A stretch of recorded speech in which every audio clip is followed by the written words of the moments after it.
Today in the shop, we had a totally crazy day. We started out thinking we're going to get a ride, got all prepped up, went to the dentist. What should be a half-hour dentist thing took out a half of the day, and no sense talking about that. And on our way back, it snowed. So we wiped out the whole idea of going for a ride this afternoon.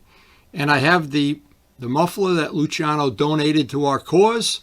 He's a great A-team player, always willing to sacrifice the best parts in his collection. And I wanted to polish it up before I make a final plan of when and on what bike I want to install it. So there's some good polishing tips on this video.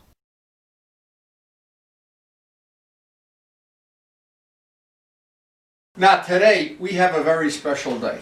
And it's the kind of day I look forward to all year long. It's my annual checkup at the dentist. Now, I have to plan the whole day around it. First of all, it might go to 40 degrees and I can get a ride this afternoon. That's number one. Number two, I've gone to the dentist, my appointment this morning, and I've come back groggy and my heart, and so I'm not much in the mood for riding then. What I usually want to do is just lay down on a lazy boy. But what I want to do is set the day up so if I get back from the dentist and it's a rideable day, I can ride. If I get back from the dentist and I feel groggy, I can do some of the cleanup on the GS engine. And that's something I've been wanting to do for a long time. This has not had a thorough polishing in a while. But if I can ride, I'd still rather ride and polish it on a rainy day. So planning out a day like this, it's like invading Normandy. There's more to it than meets the eye. Now just to share information, yesterday we rode the R1. We had a nice ride. It was brutally cold and the wind was howling. But I did get to evaluate a lot of the footage. Now on the Wind Slayer, on this bike, the Wind Slayer really gives a nice sound. I was happy with that. The faired bikes always are better than the bikes that are not faired. That's what we've gotten from about 2 weeks of riding 7 different motorcycles, testing it and keeping track of the video. The bikes like this that have a fairing and a relatively rumbly exhaust, the wind, it's not a factor.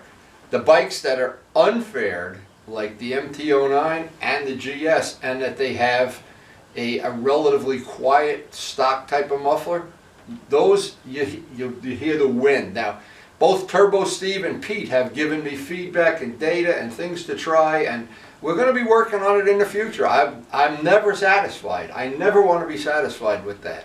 I want to upgrade the video any chance I can that's reasonable. And what I always think is entertaining to me is some people that buy a video camera and they want to, put it on the top of their helmet or something, and they want to have Gone with the Wind. Well, I've been working on the video for a lot of years and trying to fine tune it and trying to make the pictures better, trying to make just endless little tweaks and things, and with the editing and everything to try to make it entertaining and fun to watch, and also make it informative that we can share some good quality information. And one of the things I always do is I love to share the old memories of the A-Team. All of my friends that were part of the A-Team, well, they're still all part of the A-Team, but we have these videos like I shared yesterday that really go back and give you some perspective as to why the A-Team was such a big part of my life. And it still is. Now, I thought I'd share a couple of what I think are useful tips when you're going to ride in really cold weather. Here we're between 30 and 40 degrees. What happens in the morning when I come out, and I would always in cold weather, I do it all the time anyway, but it's doubly important in cold weather. Check the tire pressure. Usually it's a little low in cold weather. And I really like to have it right on the money. I'm just fanatical about it. I also, and this is funny, and I know other people have fallen for this trick. I've come out in the morning, held the bike up straight, and tried to check the oil. And I said, there's no oil in the bike. Oh my God. And it takes about a minute for that oil to get down into the window. And that's true. And there's times I've waited about a minute to see that oil, and then it starts coming up, and then it's at the level. Because the one thing I know is not a good thing to do is put an extra quart of oil in a bike. Another thing, all these bikes now have lithium-ion batteries. I don't have any more batteries with water in them, or battery fluid, or whatever you call it. So here's the thing that I found with the lithium-ion batteries, and I know it's common knowledge, but worth repeating. when you hit the starter on, it's about 33 degrees here right now. If I were to go hit the starter button with a lithium-ion battery, it really needs to hold the button for 2 seconds, hold the starter button 2 seconds, 2 seconds, and it somehow internally warms up the battery rather than holding it and just trying to make it start. And I've found that with the bigger displacement bikes, that's a good thing to do. But of course, when it's 33 degrees, not a lot of people are starting their bike and getting ready for a ride. But it is supposed to warm up to 40, but the big dominant thing today that's going to make this one way or another is the trip to the dentist. There's times I've gone there thinking I'm going to be out of there in a half an hour, and I've been there for 3 hours. He finds something he's got to do, an oil change or whatever the hell he does. But boy, he grinds away with that Dremel tool. Oh my God. Now, one of the things I did at the end of last year, and it turned out to pay big dividends, is having the center stand that came with the bike. And I remember getting it back on. I had to use that trick with the spring, putting washers in the spring. Getting that set, if you've already taken off the center stand, I know Joe Padula has the same exact bike, so does Aaron. If you take that center stand off for whatever reason, and you want to put it back on, I hope you have either a good helper or Godzilla's there to help you. But that trick that I used, and it's Alan, I saw it on Alan Miller's channel, maybe it's not even Alan's thing. Putting the washers in the spring, it wound up that it was doable. And that is a good tip, cold weather or no weather. And having these little tips is why we like to share the videos. And nothing will be better just before going to the dentist. Have a cup of coffee. Maybe it'll make the pain go away. I guess one thing, if you're a bird, one of the advantages, you never have to go to the dentist. So we're waiting here at the dentist, and Karen went in first. And usually that's a half hour. Well, today it's an hour and a half. I don't know what's going on in there. They don't let two people in at the same time. I wonder if this guy does good Bondo work too. He's quite a good dentist here. I shouldn't complain.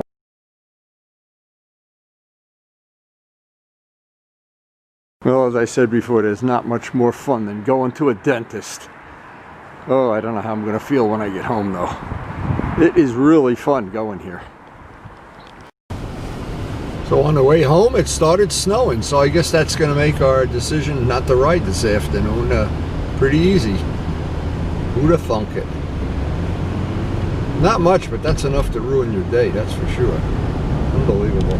They didn't even have snow in the forecast today. Good day to go to the dentist anyway. So it's pretty crazy on the way back from the dentist. It started snowing. Didn't stick or anything, but I don't want to go out on the open road when there's a chance I'm going to get stuck. I don't mind a little rain, but snow, not so much. So I have a little job in the cellar I'm going to do. This will be a nice day to get it done. So I get home from the dentist, change into my work clothes, and making a cup of coffee, and then I remembered, I think I'll have a slice of pie for lunch. Piece of cake, slice of pie. This is the main thing. This is what keeps you alive after your shelf life is expired. Now back down the shop, we have Rip's part finished. Joe Padula is supposed to stop by in the next day or so. He's got a fairing that needs a little repair. And I had this piece I've been putting on a back. This has been a back burner thing for a while. I got a couple of weeks since Luciano picked up his parts. I wanted to try to get that polished up and ready today. Now I have to be honest, there's many days like today, and by the way I checked the weather and there was a 50% chance of snowflakes. I was very enthusiastic, went out riding, and halfway through the ride decided maybe I shouldn't have gone riding. Anyway, this looks like it's got some paint. It's not actually paint, it's epoxy on there. We want to get that off. And luckily I need the springs. I hope Luciano's got the springs or somebody's got them. I know they're available, so that'll make it a lot easier to polish. So we have one part up there to polish. This part, and it looks like obviously it needs a nice refresh. Polish up the end here. Now what I'm really concerned with, see, some of them have a baffle and some don't. I don't know if that one has a baffle or not. I've been trying to quiet all the bikes down because where I've been riding, it's a populated area. We're not riding in Harriman Park anymore where you can run wide open exhaust and nobody cares. But that's been my goal the last year or so. Now Rip's part came out really nice. I think he's going to be happy with that. And the main thing is, and I think it was the reason this problem did have a problem in to begin with, is we got the right rubber bushing and that little sleeve in there that protects it. And well, we're going to find out. I guess in the next couple of days he'll be coming down, but I know he's got a busy schedule too. Now if you look at this really close, you can see some of the scratches. It looks like it's been, well, it's a used part, and of course, and thank you Luciano for donating this. This has 2 bikes I would like to try this on, and since these mufflers are relatively easy to swap out, and I also got the bracket here, but I don't really need the bracket, but we'll save it just in case. And I'm looking at anything that needs to be repaired or polished or upgraded here. There's a lot of scratches. But so we got a day. Potentially it's going to snow a little bit today, and we'll get that polished up.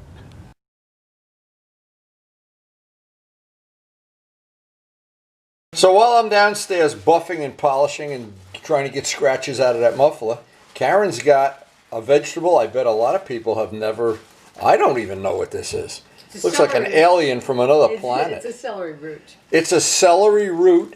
And what are we going to do with that? We're going to make mashed potatoes out of it? It's going to be like potatoes, only fewer carbs. Fewer carbs. There's a good enough reason. Eat that instead of pepperoni. See, if Luciano would eat that instead of pepperoni, there's the whole answer to long life. Celery root. So as I'm cutting up my celery root, Karen has convinced me this is going to be a great pizza topping, but Karen has been known to fib a little on these things. I took a little taste of this, and it's unbelievable how good it tastes, and it's got a wonderful smell. It's got a very, what do you think, Karen? Like a fresh, clean smell. A fresh, clean smell. Amazing.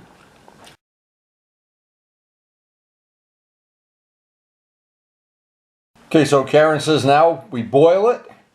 And then we're gonna mash it like mashed potatoes. It has a very unique taste. Got to try it on pizza too. So before I start grinding away at this, I wanted to take off the mount. The mount is going to be a nice feature because it allows you to move the muffler forward and back. But that's a nicely engineered thing. I like that, and we'll save that, of course. Now, I don't know, this Maiko on the FCR, Maiko on the 750, both of those bikes are candidates for this, and we're going to be trying to, the goal is eventually to get all the bikes as quiet as possible for the type of riding that we're doing now. So the first thing I wanted to do, I got some of this special paper that's made to take scratches out of aluminum. And I wanted to see how this is going to work. Is this going to take scratches out as quickly as I hope it will? Dry? Well, it looks like it is, believe it or not. Now, I got this, I don't even remember where I got it, but I got it years ago. I tested it on something, and I said, it looks like it's good for doing aluminum, not real good for doing paint. Now, I wanted to try it wet. I'll just get another piece on here. And there's nothing written on it. I don't know what kind of paper this is, but it'll be interesting to see. Now, Turbo Steve, I gave Turbo Steve a muffler, and he basically did this with 2,000 grit. So if this doesn't work the way we want and get out all the scratches, well, we can do what Turbo Steve did. It's a little more labor intensive, but let's just see how this material wet. If this takes the scratches out, boy, this is going to make this save us a little bit of time anyway. Now, funny thing, my grandson was just here before I came down to the shop, and he doesn't have school today, and he knows I went to the dentist. And I asked him, what would you rather do, go to school? Because, of course, they homeschool now with Zoom. Would you rather go to school or would you rather go to dentist? And he says, to show you what a smart kid he is, he says neither one. I'm trying to show this up close. This is on a close-up lens. You can see the pitting and everything that's in this. Of course, it's aluminum, of course. And I don't know if they've got a coating, a clear anodized coating on this. I won't know until I go to polish it. But it looks like this, and I don't know what this paper actually is made for, but I have a little sleeve of it, and it looks like it does a good job of cleaning this up. So now what I want to do is over on this side, I'll take some 2,000 grit and then see which side polishes up the easiest. Once I make that the protocol for this job, I'll flip it over and do the side that you see. Always experiment on the side you don't see. or that you see less of. Now the second part of the test we'll use 2000 grit Indasa. And I think this is what Turbo Steve was using. And that aluminum, see, the muffler I gave him, there was no anodizing on it, so it's raw aluminum, polished right up. This I don't know about. Now I just get the feel of this, that I'm hoping, and I'm right, that I'm taking aluminum up. Now you can see when this turns black, the water turns black, you're removing aluminum. That usually tells you that it's not an anodized part, or it doesn't have that coating on it. And again, I don't know, that's why I do the test. But once I figure out how I want to do this, then actually doing the job it'll be relatively straightforward. So we're going to see how this cleans it up.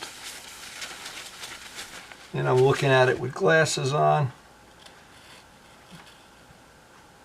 Actually, they both look pretty equal. It doesn't look like there's a lot of difference in how they... Now, I'm just going to see how they polish up, and which one polishes up the easiest will be the winner, and he gets the free celery root. Another good tip I've put on video many times, I keep all my polishing products in the cellar. When that stuff freezes up, a lot of times it's not quite as good as when it doesn't freeze up. I like to keep it in the house. I keep it in a laundry basket, and then when I want to polish something, I just take the laundry basket out to the garage. Now what happens if you leave this as Mother's aluminum paste, mag and aluminum, you would think, that might be a good place to start. I want to see how this is going to cut. I don't need a new pad. A new pad I only need if I'm going to do some delicate polishing of soft paint. When I have old stuff like this, I can do all the heavy grinding, and then at the very end put a new pad on, put some flits on it, and I'm good to go. So this way I've just made the most use out of what I have already. Now this is the little trick. If you knew ahead of time how you were going to do something, the job would be a lot easier. But in this case, it would take 5 minutes, do a test. And I'm going to do this in real time. I don't want to do this so that I know how annoying it is when people do that. They show you how great something works, but you don't know they spent 20 minutes behind closed doors doing it. So let's see, just for laughs. And I'm assuming this is going to polish up real nice. And we always have the choice of going over to the big heavy buffing wheel, but I don't think this is going to be necessary. If it is, we'll find out. We're going to know right away. Now, what I do have to do, and again, I don't want to put a camera cut in here. Let me get a clean rag, and let's see if it's our lucky day. Now, I know what a lot of people are thinking right now. Well, why do you have to sand it? Just, it's not necessary. Because you would polish now, and it'll be twice as obvious where there are scratches. And I'm going to show this close up. I don't want to show this. Let me clean my hands. I want to try to show this. Again, the objective is no camera cuts. But if you see, and I'm not sure you can see it, that really polished up real good, and that was the side with the 2000 grit paper. And that's basically what Turbo Steve did. So what I want to show, I'm going to show it on a close-up. If you don't do the sanding part of this, you're almost always going to see sanding scratches. And that's the reason for doing the sanding. And that's almost like a mirror there to be sure. But now you can see there's little scratches. You see the little scratches there? Well, of course, we'll sand a little more polish. If that's on the side we're going to see. Now, this is the side we did with that garnet paper or whatever that is. But see the scratches in there? And if you polish this super high polish, and that scratch is still there, it kind of, I don't know, it's just not as good as I would like to make it. So anyway, the next thing I'll do it, and I'll do a piece in real time. This is the side we did with the garnet paper. All right, so we're going to try to show this in real time. The relatively easy part, you could polish this without even taking it off the motorcycle, but again, it's one of those little details. And again, thank you, Luciano. This is a used part. Those of us on the A-team have been known to share parts from time to time. And by working together, I think we all win. It's kind of a good way to live, in fact. Okay, let's just see how quickly this comes up, and then we'll make our decision. And it's all done with very simple tools, very simple products, and a lot of elbow grease. And in the end, I think you have something that you can be proud of. So let's see how this side came out.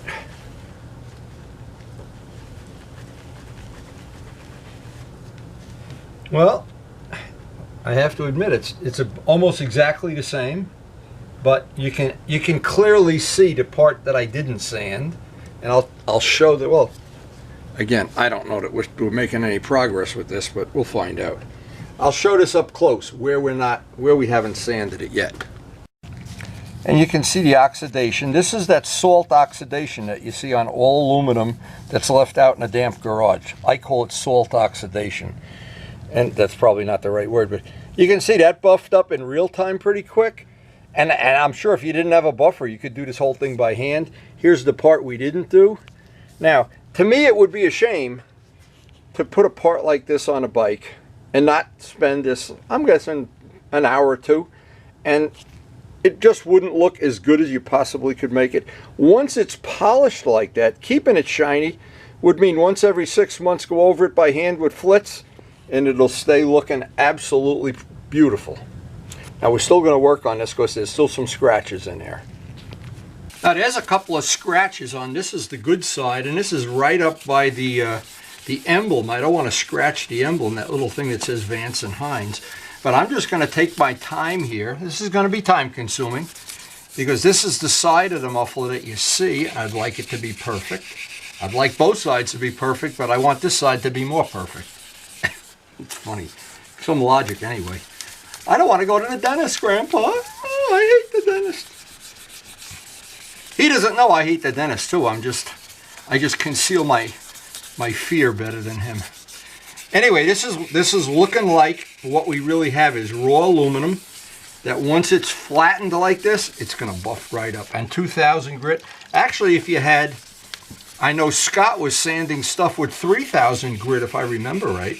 The 3000 grit even be better, just take a little more work, but the 2000 grit works fine. Yeah, we're gonna just see that we've got the scratches out, and if we don't, it's simple. You just keep sanding. Nope, I can still see them in there. There's a bad one there. Some here, but once you flat sand it, you can see the scratches. So obviously here's where we're working, and we want to go up to this little decal, I guess is the right word, but not go over it. And I want to get it flat like that, and you can see what happens here when you miss a spot. There's a scratch right there, and I call this the part of the job you just have to pick away.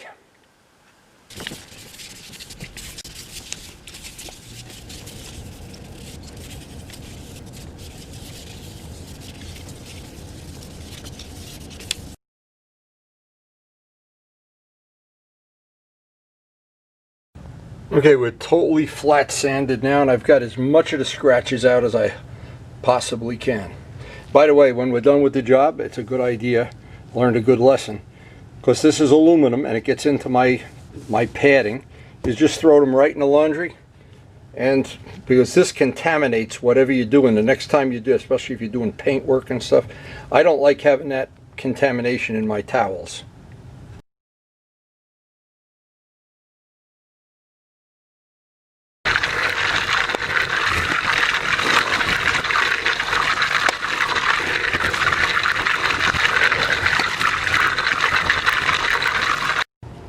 Very hard to get the buffer in there. We're going to take the little Dremel tool and try to get in there. But some of this, and because this is steel, and the front piece is steel also, I'll be able to do that on the big buffing wheel a lot quicker and easier. The orbital does not get down in a corner the way it should. And in here, I think the only thing that's going to work is a good old fat, that little Dremel tool that we have.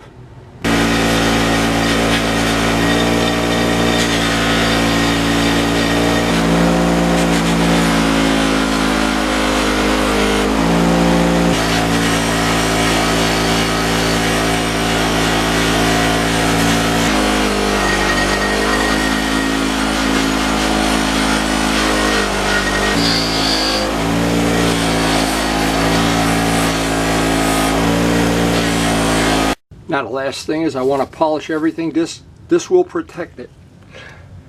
Now what the flits will do, I have a separate buffing pad just for flits, and I'll put a coat on the whole part, and it'll give it really good protection. Now I have a sloppy way of doing this, and I like to put it on the part itself. This way I know I've got the whole part coated with this, because I'm sure part of what's in flits is an antioxidant that will protect that over the years.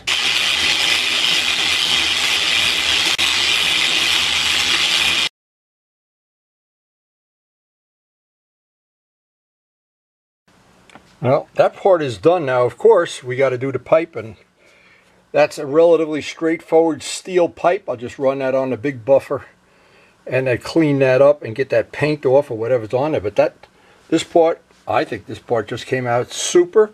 And as my goal is always with any of these parts, to make them better than when they left the factory.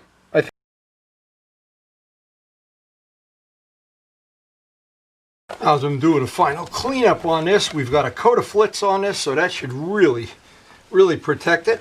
And this is one of our future projects, because again, we're trying to quiet down all the motorcycles. It's one of the goals we have for the very near future. I don't know if we're going to get to do this in the next week, month, but it's coming. And this fits on 2 of the bikes that we're working on. So again, thank you, Luciano. Now on the head pipe, the mid pipe, we have this, I don't know what the hell this is. It looks like paint. Maybe it's epoxy or something. I don't know. We're going to scrape that off first.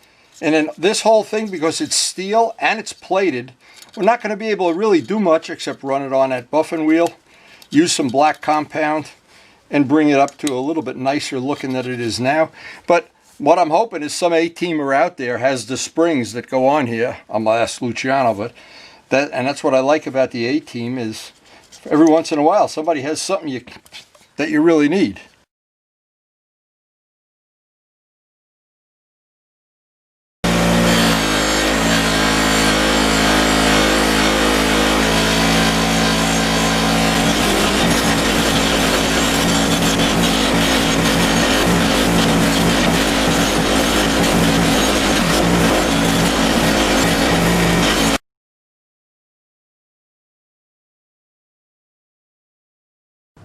There's only one little part of this project left. That's the little bracket, the little bolts that hold the bracket on.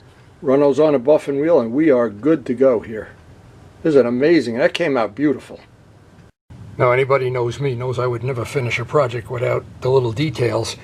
Polishing these bolts, very easy to do, 2 minutes. But what I want to do with this, I want to get all the old finish off of it. And if I use it, I'll paint it black, of course. But right now I just want to polish the bolts. And we're pretty much done with this, and this was a great project today. It worked out great. And